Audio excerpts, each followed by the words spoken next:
नमस्कार, मैं अशोक कुमार पांडे और स्वागत है आपका टीसीएच पर।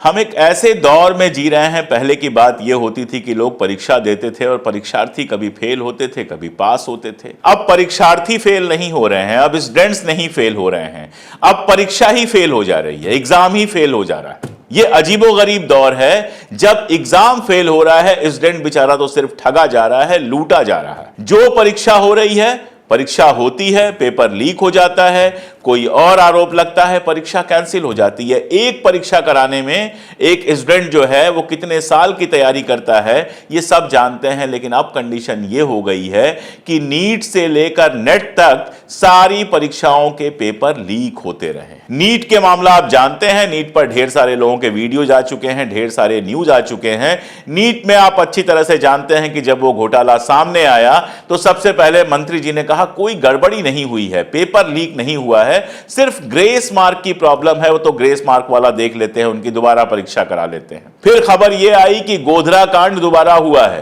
गोधरा में, गुजरात के गोधरा में दोबारा से यह सारा तमाशा हुआ है। एक गोधरा कांड तो आप लोग जानते हैं, लेकिन यह एक ऐसा गोधरा कांड हुआ है जिसमें पेपर लीक की वजह से सैकड़ों, हजारों, लाखों विद्यार्थियों का जीवन बर्बाद हुआ है, उनका सेशन बर्बाद हो रहा है। अब बिहार में जरा ठीक से जांच हो गई तो सारा मामला खुल के सामने आ गया। अब तक 4 स्टूडेंट्स ने यह कबूल लिया है कि पेपर लीक पेपर जो था वो उनको एग्जाम के एक दिन पहले मिला था। लेकिन खेल क्या खेला जा रहा है, उसमें से एक बंदा है अनुराग यादव, सिर्फ उसका नाम उछाला जा रहा है और उसका यादव पकड़ के कोशिश की जा रही है कि लालू यादव, तेजस्वी यादव की तरफ इन सारी चीजों को मोड़ दिया जाए। जो बाकी 3 हैं उनका आप नाम भी नहीं जानते। और कंडीशन यह है कि जो लड़का पकड़ा गया है उसकी मां के बारे में बताया जा रहा है कि वो जेडीयू की पदाधिकारी हैं। लेकिन जिम्मेदारी लेना तो इस सरकार को आता ही नहीं है, तो जिम्मेदारी कोई नहीं लेगा। धर्मेंद्र प्रधान पहले कहते हैं कोई लीक नहीं हुआ था, फिर आके कहते हैं कि लीक हुआ है, गड़बड़ी हुई है, लेकिन निर्णय कोई नहीं लेते हैं। और अब जब इस परीक्षा में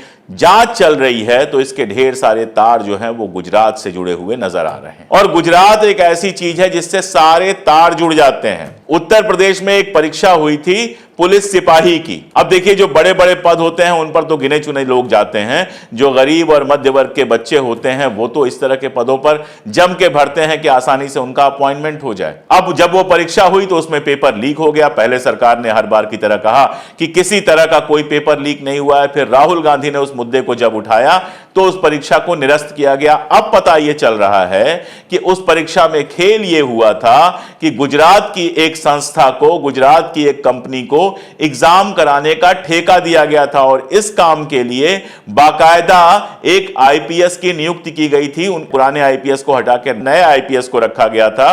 और एग्जाम के बाद जब एग्जाम में पेपर घोटाला ये सामने आया कि पुलिस सिपाही का पर्चा निकल गया है, लीक हो गया है, तो जिस बंदे की वो कंपनी थी वो गुजराती बंदा अमेरिका भाग गया और आईपीएस साहब का ट्रांसफर कर दिया गया। तमाम जांचें चल रही हैं, लेकिन ये कोई नहीं पूछ रहा है कि उत्तर प्रदेश में सिपाही भर्ती का ठेका जो है वो गुजरात की कंपनी को क्यों दिया गया। अब वैसे तो उत्तर प्रदेश की स्थिति यह है कि वहां जो कुछ हो रहा है, ज्यादातर का ठेका जो है वो गुजराती कंपनियों को दिया जा रहा है। क्यों दिया जा रहा है यह समझना आपके लिए कोई मुश्किल नहीं है। और इस बार भारतीय जनता पार्टी जिस तरह से चुनाव में हारी है उसमें यह भी एक बड़ा कारण था स्थानीय लोगों के गुस्से का। लेकिन इन सब परीक्षाओं से इतर एक परीक्षा होती है यूजीसी नेट की। मेरे लिए पर्सनली वो परीक्षा थोड़ा दिल के करीब इसलिए है क्योंकि मेरा उससे मोदी जी वाला नहीं, असली रिश्ता है। 1999 में यूजीसी नेट की परीक्षा देकर मैंने पास की थी इकोनॉमिक्स में, तो यूजीसी नेट की परीक्षा को मैं अच्छी तरह से जानता हूं। यह कोई आम परीक्षा नहीं है, यूनिवर्सिटी ग्रांट कमीशन यह परीक्षा कराता है। और जो नेट क्वालिफाइड होते हैं, नेशनल एलिजिबिलिटी टेस्ट जो क्वालिफाइड होते हैं, वो हमारी यूनिवर्सिटीज में असिस्टेंट प्रोफेसर बनते हैं, अप्लाई कर सकते हैं अगर असिस्टेंट प्रोफेसर की कोई पोस्ट निकली है। यानी ये एक बड़ी एलीट किस्म की परीक्षा है। एमए पास किए हुए लोग ही इस परीक्षा को दे सकते हैं। 83 सब्जेक्ट्स में यह परीक्षा होती है, 83 सब्जेक्ट्स में, और इसको क्लियर करने वाले जो होते हैं वो एलिजिबल होते हैं, इसीलिए इसको नेशनल एलिजिबिलिटी टेस्ट कहा गया है। तो इसको पास करने वाले जो होते हैं वो एलिजिबल होते हैं यूनिवर्सिटीज में पढ़ाने के लिए। वो यूनिवर्सिटीज जिनको बर्बाद करने का जो धंधा चल रहा है उसके बारे में बात करना ही बेकार है। रेगुलर बात होती रहती है, आज छोड़ देते हैं। अब यूजीसी नेट की जो ये परीक्षा होती है, पहले यूनिवर्सिटी ग्रांट कमीशन कराया करता था। मैंने जब परीक्षा दी थी उस समय कंडीशन ये थी कि साल में 2 बार परीक्षा होती थी, एक बार जून में होती थी, एक बार दिसंबर में होती थी, और पेपर लीक वगैरह के बारे में तो कोई सोच भी नहीं सकता था। और मैं आपको एक बात और बताऊं कि ये परीक्षा कोई सस्ती परीक्षा नहीं है। 1200 रुपए मुझे बताया गया है कि इस समय इस परीक्षा की फीस है। जब मैंने पास किया था तब मुझे याद है कि 400 रुपए शायद इसकी फीस थी, यानी 3 गुनी फीस हो चुकी है। 1200 रुपए हर स्टूडेंट इसकी फीस देता है। और ये कोई ऐसी परीक्षा भी नहीं है, मैंने आपको बताया, जिसके लिए ट्रेनों में जाम लग जाए, लाखों करोड़ों लोग जाकर एग्जाम दें। ये सिर्फ एमए पास किए हुए लोग, और एमए में भी अब भी ये नियम होगा कि 55% से ऊपर जिनके मार्क्स हैं वही यूजीसी नेट क्वालिफाई करने के बाद पढ़ाने के लिए एलिजिबल हो सकते हैं। यानी चुनिंदा लोगों की परीक्षा है जो देश भर की सारी यूनिवर्सिटीज में होती है। अब आपने बना दिया नीट, बहुत अच्छा किया। जब नीट बना था तो हम लोगों को लगा था चलो एक जैसी परीक्षाएं होने लगेंगी हर जगह और आसानी हो जाएगी, एक कैलेंडर बन जाएगा, हर साल एक समय पर परीक्षा होगी, एक समय पर रिजल्ट निकलेगा, लोगों के पास अपॉइंटमेंट लेटर जाएंगे, भर्तियां होंगी, तो ठीक ही है। लेकिन कंडीशन यह है कि परसों उसकी परीक्षा होती है, देश भर में परीक्षा होती है, और कल उसको कैंसिल कर दिया जाता है। अब जिन विद्यार्थियों ने 1200 रुपए का फॉर्म भरा होगा, क्या उनके 1200 रुपए वापस किए जाएंगे? और सिर्फ 1200 का मतलब नहीं होता है। मैंने आपको बताया कि मेन सेंटर्स पे होती है, यूनिवर्सिटीज में होती है, तो ग्रामीण इलाकों में बाकी सारी जगहों पर रहने वाले लोग आकर ये परीक्षा देते हैं। इससे उनके सपने जुड़े होते हैं, पीएचडी कर रहे हैं, लेकिन अगर नेट नहीं है तो कई बार अपॉइंटमेंट नहीं मिलता है, तो नेट की परीक्षा वो क्लियर करना चाहते हैं ताकि क्वालिफिकेशन उनके पास आ जाए। और सिर्फ इतना नहीं है, इसमें जो ऊपर के परसेंटेज होते हैं उनको जेआरएफ मिलती है, जूनियर रिसर्च फेलोशिप। और खास तौर पे जो ऐसे बच्चे हैं जिनके पिताजी, जिनका परिवार बहुत ज्यादा सपोर्ट करने की कंडीशन में नहीं है, वो सोचते हैं, जो मेधावी बच्चे होते हैं वो सोचते हैं कि अगर जेआरएफ मिल जाए तो 2-3 साल आराम से आप रिसर्च कर सकते हैं, ढंग का रिसर्च कर सकते हैं, और उसके साथ कुछ पैसे आपको महीने मिलते रहते हैं जो आपका एक आदमी का खर्च चलाने के लिए काफी होते हैं। हर परीक्षा से कितने लोगों के सपने जुड़े होते हैं। आप कभी इलाहाबाद जाइए, कभी मुखर्जी नगर चलिए मेरे साथ, तो एक एक बच्चा किन हालात में वहां रहता है, कैसे उसके माँ बाप अपना पेट काट कर पैसा भेजते रहते हैं, कैसे वो कहता है कि बस 2 महीने और, ये परीक्षा तो 100% निकल जाएगी और उसके बाद आपको पैसे भेजने की जरूरत नहीं पड़ेगी। ये वही जानता है जो भारतीय मध्यवर्गीय समाज में हो, जिसके पास न बिजनेस शुरू करने के लिए कुछ हो, न खेती हो, जिसके पास सिर्फ एक ही सहारा हो कि नौकरी किसी तरह से मिल जाए तो जिंदगी कट जाए। मैंने भी एग्जाम दिया था, मैं भी लंबे समय तक सरकारी नौकरी करता रहा हूं। इतना आसान था, आप फॉर्म भरते थे, डेट आपको पता होती थी, उस डेट पे सेंटर आता था, आप जाते थे, एग्जाम देते थे, एग्जाम का रिजल्ट पब्लिश होता था, इंटरव्यू देते थे, इंटरव्यू का रिजल्ट पब्लिश होता था, आपके घर बैठे ज्वाइनिंग लेटर आता था, आप जाते थे और ज्वाइन कर लेते थे। कम से कम केंद्र सरकार की नौकरियों में यह समस्या कभी नहीं होती थी कि पेपर लीक हो गया, एग्जाम कैंसिल हो गया, अपॉइंटमेंट कैंसिल हो गया। स्टेट में अगर एग्जाम और अपॉइंटमेंट्स कैंसिल होते थे तो वो कोर्ट केसेस के चलते होते थे। मैंने कभी नहीं सुना, 1997 में मैंने एमए की पढ़ाई पास की थी, मैंने कभी नहीं सुना कि इस तरह से पेपर लीक हो जाए। अब क्या कंडीशन है, सीबीएसई का पेपर लीक हो जाते हैं, 12वीं के और 10वीं के पेपर लीक हो जाते हैं, पुलिस सिपाही के पेपर लीक हो जाते हैं, सब इंस्पेक्टर के पेपर लीक हो जाते हैं, मध्य प्रदेश में पटवारी की परीक्षा होती है वो लीक हो जाती है। नरेंद्र मोदी जाते हैं राजस्थान में, दहाड़ के कहते हैं कि पेपर लीक वाली सरकार बदलनी है, और जब उनकी अपनी सरकार जहां पर है वहां जब पेपर लीक होता है तो उनके मुंह पे ताला लग जाता है। नीट का मामला इतना बड़ा है, अभी 21 जून को कांग्रेस जो है पूरे देश में इसके खिलाफ आंदोलन करने जा रही है, लेकिन प्रधानमंत्री महोदय उस दिन कश्मीर में होंगे और योग कर रहे होंगे।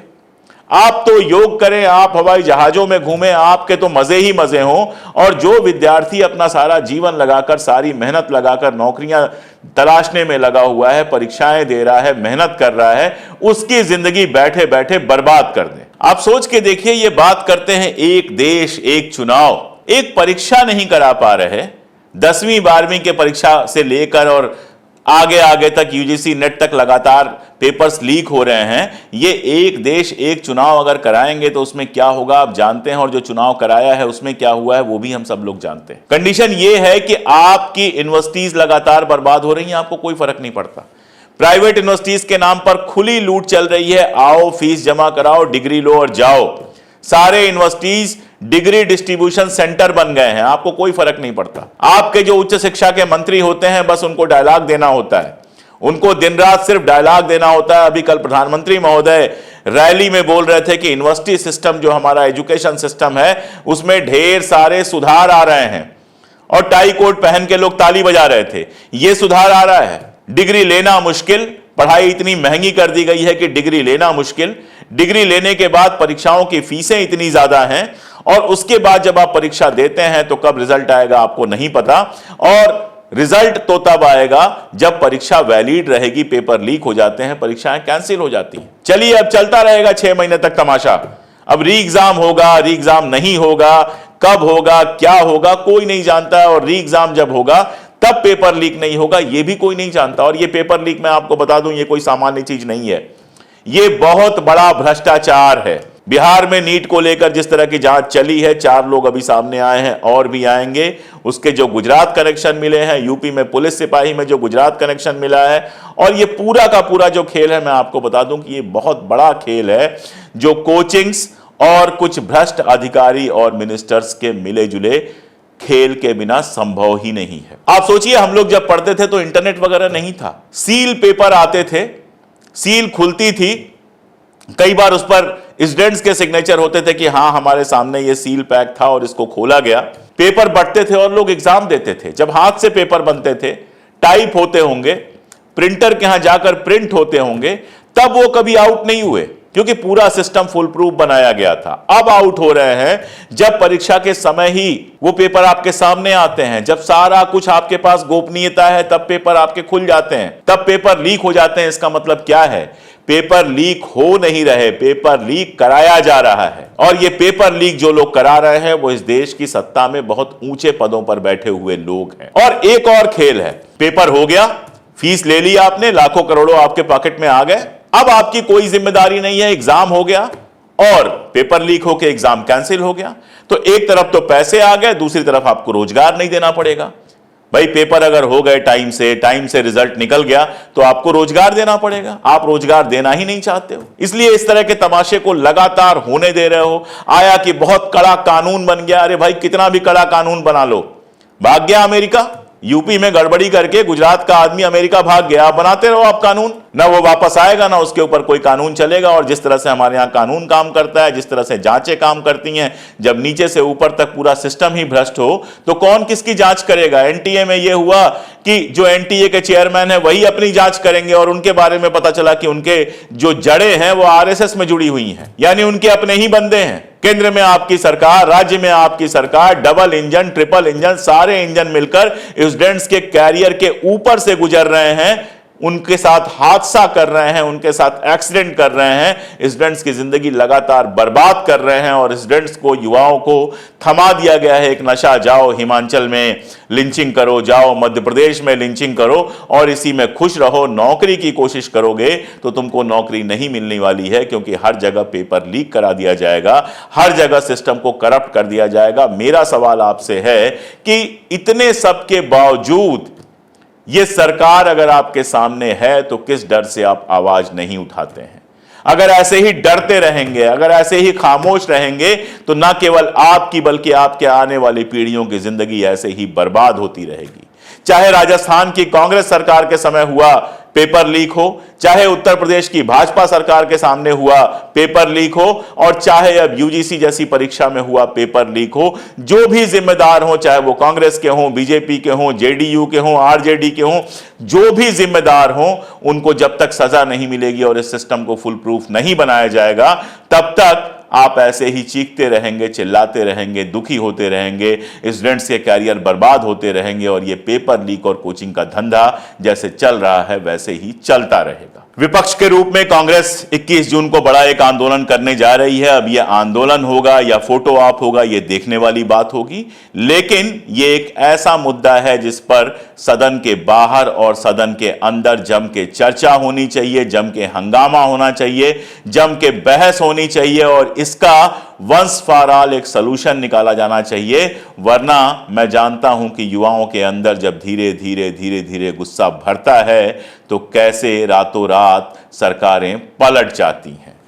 सरकार के लिए भी एक चुनौती है, उसकी पूरी क्रेडिबिलिटी के ऊपर सवाल है कि एक ऐसी सरकार सामने है जो परीक्षा नहीं कर पा रही है। और रवीश कुमार ने कल लिखा था, मैं उससे सहमत हूं कि अब केवल शिक्षा मंत्री की नहीं, हमें परीक्षा मंत्री की भी जरूरत है। शिक्षा तो आप नहीं ही दे पा रहे हैं, कम से कम परीक्षा ढंग से करा लीजिए, कम से कम लोगों को नौकरियां दे दीजिए, ताकि देश में आम आदमी, गरीब आदमी का बच्चा भी जिंदा रह सके, अपने रास्ते पर चल सके, अपने कुछ सपने छोटे मोटे पूरे कर सके। आज के लिए इतना ही। जुड़े रहिए हमसे, देखते रहिए लगातार हमारा चैनल। आप जब देखते हैं, जुड़ते हैं, हमारे चैनल को दूर तक पहुंचाते हैं, हमारी मेंबरशिप लेते हैं, हमें सब्सक्राइब करते हैं, तो हमें वो ताकत मिलती है जिस ताकत के भरोसे हम कैमरे और सत्ता की आंख में आंख डालकर सच बोल पाते हैं। बहुत शुक्रिया।